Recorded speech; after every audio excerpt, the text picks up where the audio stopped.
नमस्ते कक्षा 6 के विद्यार्थियों, मेरा नाम है प्रसाद और आप सभी का आज की इस गणित की क्लास में मैं स्वागत करता हूं। और आज की इस गणित की क्लास में हम प्रायोगिक ज्यामिति के बारे में कुछ जानकारी हासिल करेंगे। सो बिना किसी क्षण गवाए आज का वीडियो में शुरुआत करते हैं। परिचय।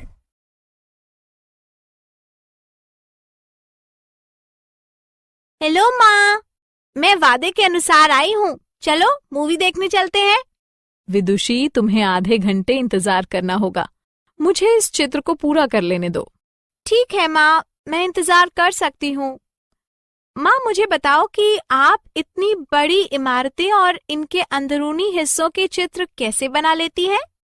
इन उपकरणों की सहायता से विदुषी। माँ, ये ठीक वैसे ही हैं जिनका उपयोग मैं ज्यामिति की कक्षा में करती हूँ। अब तुम समझी कि गणित वास्तुकला के लिए कितनी महत्वपूर्ण है। हाँ माँ, मैं समझ गई। इस पाठ के अंत में आप प्रायोगिक ज्यामिति के बारे में जानेंगे। उद्देश्य। इस पाठ के अंत में आप निम्न करने में सक्षम हो जाएंगे। एक वृत्त खींचना, एक रेखाखंड की रचना करना, एक रेखा पर लंब खींचना, एक रेखाखंड का लंब समद्विभाजक खींचना, एक कोण का समद्विभाजक खींचना, कोणों की रचना करना, वृत्त की रचना करना। एक वृत्त दो आयामी आकृति होती है। प्रत्येक वृत्त का एक केंद्र होता है।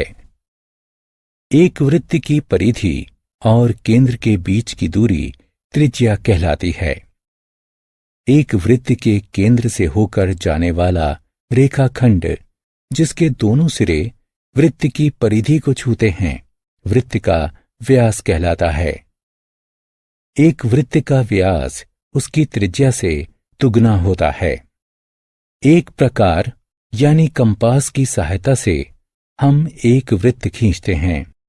प्रकार दो भुजाओं वाला एक उपकरण है जिसमें एक भुजा स्थिर होती है जबकि दूसरी भुजा पेंसिल के साथ स्वतंत्रता पूर्वक घूमती है। आइए हम प्रकार का उपयोग एक वृत्त, दो प्रतिच्छेदी वृत्त तथा तीन संकेंद्री वृत्त खींचने के लिए करें। एक वृत्त। आइए हम 3 सेंटीमीटर की त्रिज्या वाला एक वृत्त खींचते हैं। चरण 1। प्रकार को रूलर यानी फुट्टे पर रखिए तथा 3 सेंटीमीटर की माप तक फैलाइए। चरण 2। प्रकार के नुकीले सिरे की सहायता से वृत्त का केंद्र बिंदु बनाइए। चरण 3।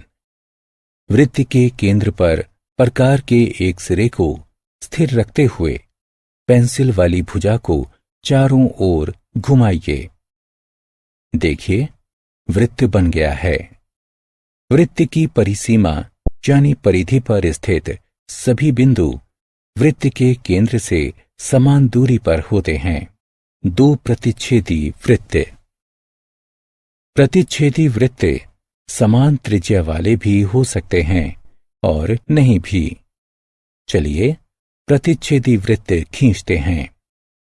चरण 1। 4 सेंटीमीटर की त्रिज्या वाला एक वृत्त खींचिए। चरण 2। 5 सेंटीमीटर की त्रिज्या वाला एक वृत्त इस तरह खींचिए कि ये पहले वृत्त से होकर गुजरे। अब हमारे पास 2 प्रतिच्छेदी वृत्त हैं। 3 संकेंद्री वृत्त। संकेंद्री वृत्त वे वृत्त होते हैं जिनके केंद्र बिंदु समान होते हैं किंतु त्रिज्याएं भिन्न होती हैं। आइए अब हम 2, 3 और 4 त्रिज्याओं वाले 3 संकेंद्री वृत्त खींचते हैं। चरण 1। सबसे पहले केंद्र बिंदु अंकित कीजिए तथा 1-2 सेंटीमीटर की त्रिज्या वाला एक वृत्त खींचिए। चरण 2। उसी केंद्र बिंदु से 3 सेंटीमीटर की एक भिन्न त्रिज्या वाला एक अन्य वृत्त खींचिए।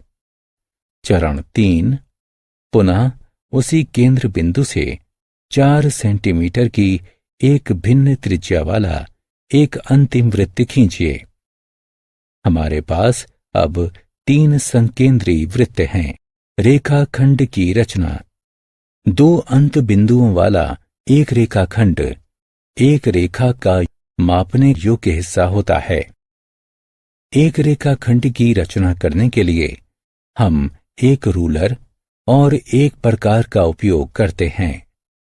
आइए हम एक 5 सेंटीमीटर की लंबाई वाला एक रेखाखंड खींचते हैं।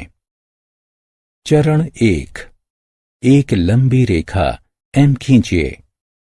चरण 2, इस पर एक बिंदु X अंकित कीजिए। चरण 3, प्रकार को एक रूलर पर रखिए तथा इसे 5 सेंटीमीटर की माप तक फैलाइए। चरण 4, प्रकार के नुकीले सिरे को बिंदु X पर रखिए। रेखा पर स्थित एक बिंदु Y पर एक निशान बनाने के लिए पेंसिल वाली दूसरी भुजा को घुमाइए। अब हमारे पास एक रेखाखंड XY है जिसकी लंबाई 5 सेंटीमीटर है।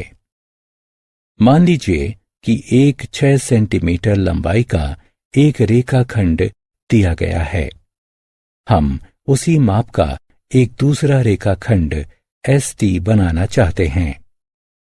रूलर का उपयोग किए बिना हम ये कैसे करेंगे? चरण 1, PQ को मापने के लिए प्रकार का उपयोग करें।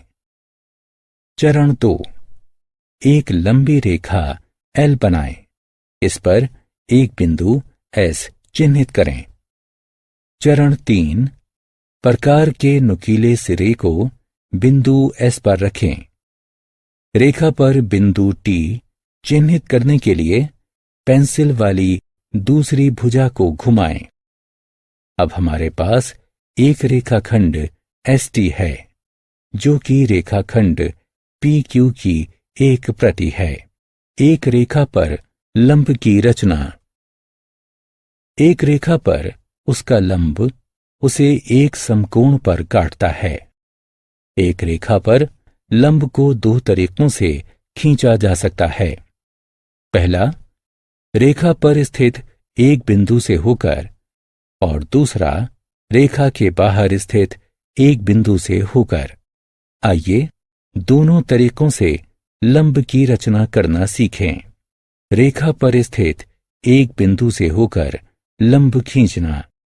चरण 1, एक लंबी रेखा M की रचना कीजिए। चरण 2, इस पर एक बिंदु A को चिन्हित कीजिए। चरण 3, बिंदु A को केंद्र के रूप में लेकर तथा कोई भी त्रिज्या वाला एक चाप खींचिए जो एक रेखा M को 2 बिंदुओं C तथा D पर काटता है। चरण 4, CA से अधिक लंबाई की त्रिज्या तथा C को केंद्र के रूप में लेकर पहले चाप के ऊपर एक चाप खींचिए। चरण 5, वही त्रिज्या तथा D को केंद्र के रूप में लेकर पहले चाप के ऊपर एक अन्य चाप खींचिए। चरण 6, दोनों चापों के प्रतिच्छेदन बिंदु को E से अंकित कीजिए। चरण 7, रूलर की सहायता से बिंदु E तथा बिंदु A को मिलाइए। EA रेखा M का लंब है। रेखा से बाहर स्थित एक बिंदु से होकर लंब डालना। चरण 1, एक लंबी रेखा M खींचिए। चरण 2, इसके ऊपर एक बिंदु A अंकित कीजिए। चरण 3, किसी भी त्रिज्या तथा बिंदु A को केंद्र के रूप में लेकर एक रेखा M को 2 बिंदुओं C तथा D पर काटने वाला एक चाप खींचिए। चरण 4, सी डी की लंबाई के आधे से अधिक त्रिज्या तथा सी को केंद्र के रूप में लेकर पहले चाप के नीचे एक चाप खींचिए। चरण 5, वही त्रिज्या तथा डी को केंद्र के रूप में लेकर पहले चाप के ऊपर एक अन्य चाप खींचिए। चरण 6, दोनों चापों के प्रतिच्छेदन बिंदु को ई से अंकित कीजिए। चरण 7, रूलर की सहायता से बिंदु ई तथा बिंदु ए को मिलाइए।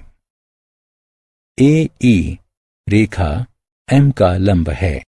रेखा खंड के लंब समद्विभाजक की रचना करना। एक रेखाखंड का एक लंब समद्विभाजक इसे समकोण पर प्रतिच्छेद करता है तथा उसे दो बराबर भागों में विभाजित करता है। चरण 1, एक रेखाखंड एक्स वाई खींचते हैं। चरण 2, प्रकार पर एक्स वाई की लंबाई के आधे से ज्यादा की एक त्रिज्या मापते हैं। चरण 3, एक्स को केंद्र बिंदु लेकर रेखाखंड के नीचे और ऊपर एक चाप खींचते हैं। चरण 4, वाई को केंद्र बिंदु लेकर रेखाखंड के नीचे और ऊपर एक दूसरा चाप खींचते हैं। चरण 5, चाप के प्रतिच्छेदन बिंदुओं को ए तथा बी से अंकित कीजिए। चरण 6, डिवाइडर से ओ एक्स तथा ओ वाई को मापें। ओ एक्स बराबर ओ वाई। चरण 7, कोणों एक्स ओ बी तथा वाई ओ बी को मापिए। कोण एक्स ओ बी बराबर कोण वाई ओ बी बराबर 90 डिग्री। अतः ए बी एक्स वाई का लंब समद्विभाजक है। आत्म मूल्यांकन। एक रेखाखंड की रचना करने में सम्मिलित चरणों को उनकी संख्याओं से पहचानिए।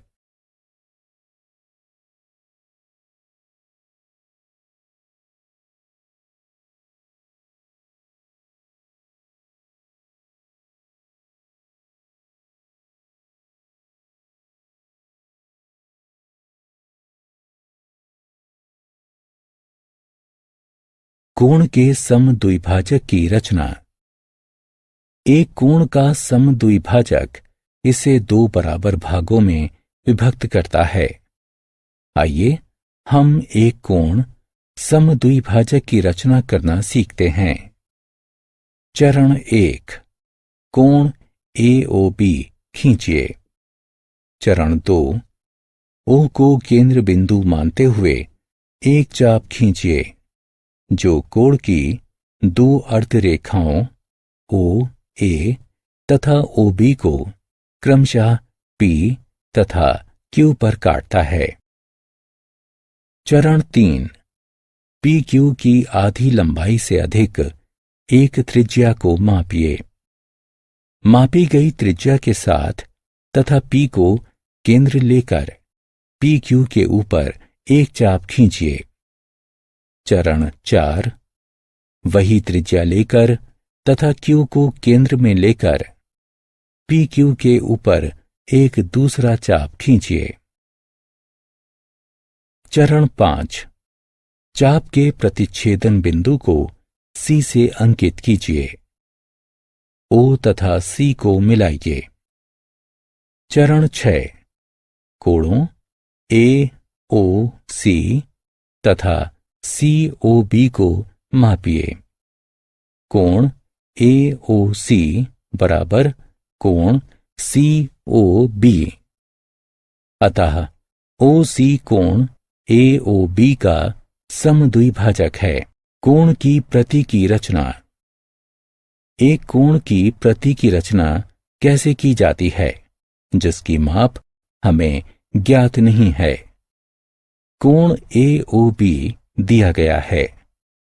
चरण 1, कोई भी त्रिज्या लेकर तथा O को केंद्र मानते हुए एक चाप खींचिए जो कोण की दो अर्धरेखाओं OA तथा OB को क्रमशः P तथा Q पर काटता हो।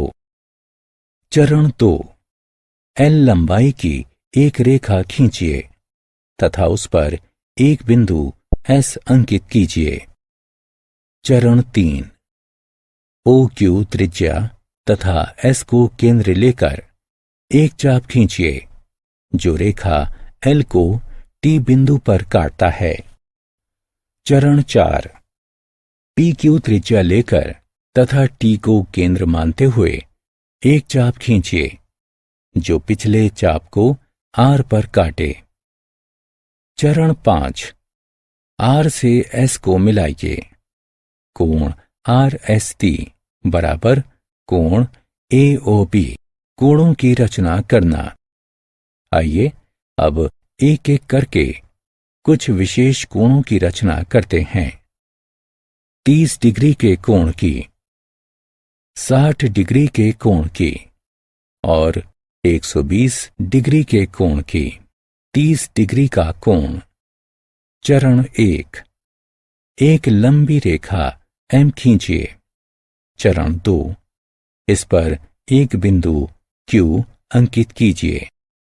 चरण 3, कोई भी त्रिज्या लेकर तथा Q को केंद्र मानकर एक चाप खींचिए जो रेखा M को बिंदु R पर काटती है।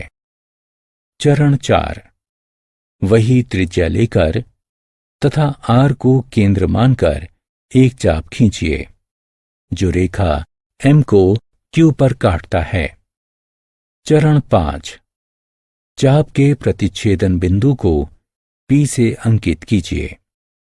चरण 6, P से Q को मिलाइए। चरण 7, कोण को समद्विभाजित कीजिए। चरण 8, कोणों PQS तथा SQR को मापिए।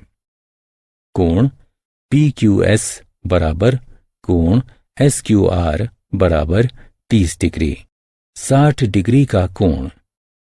चरण 1, एक लंबी रेखा M खींचिए।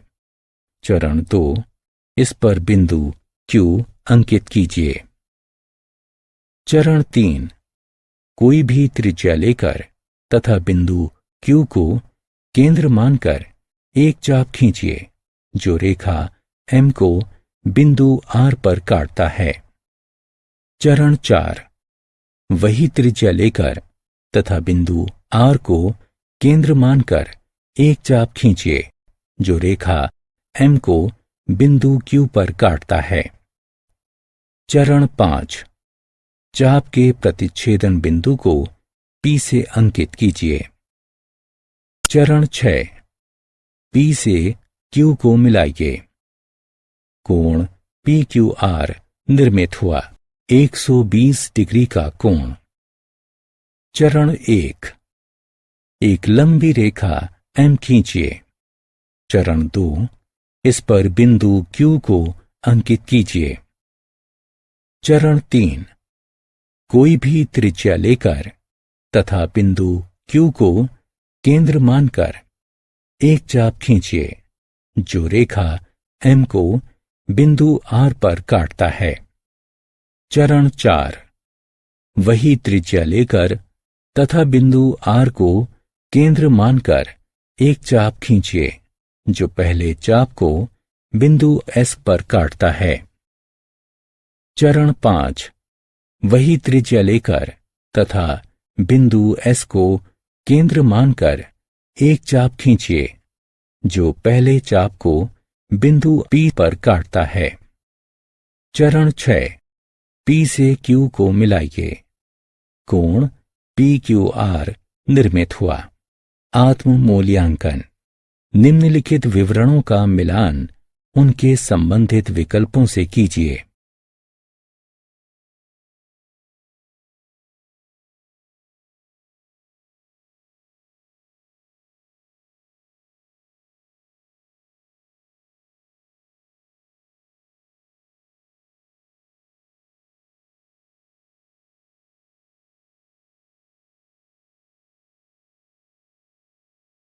सारांश। आइए हमने जो कुछ सीखा है उसे संक्षेप में दोहराएं। वृत्त की रचना करना, रेखाखंडों की रचना करना, एक रेखाखंड के लिए एक लंब की रचना करना, एक रेखाखंड के एक लंब समद्विभाजक की रचना करना, एक कोण समद्विभाजक की रचना करना, कोणों की रचना करना। आप सभी बच्चों का तहे दिल से धन्यवाद इस वीडियो को फिर से एक बार देखने के लिए। आप इस वीडियो को लाइक कीजिए, यूट्यूब चैनल को सब्सक्राइब कीजिए और इस वीडियो की लिंक आपके फ्रेंड्स के साथ शेयर कीजिए। अगर आप एक बच्चे के माता पिता हैं और एक वीडियो देख रहे हैं तो आपसे उम्मीद है कि आप प्ले स्टोर से जाके DA2 एकेडमी का ऐप डाउनलोड कीजिए ताकि इससे रिलेटेड और सब्जेक्ट के भी और विषयों के भी वीडियोस आप देख सको और वो डाउनलोड कर सको, या फिर स्टोरीज अपडेट हमारे चैनल से रिलेटेड अपडेट आपको मिलते रह सके। आज की वीडियो के लिए बस इतना ही। अधिक जानकारी के लिए डिस्क्रिप्शन चेक करें। धन्यवाद। आपका दिन शुभ हो। बेस्ट ऑफ लक बच्चों। Bye bye. अपना ख्याल रखना।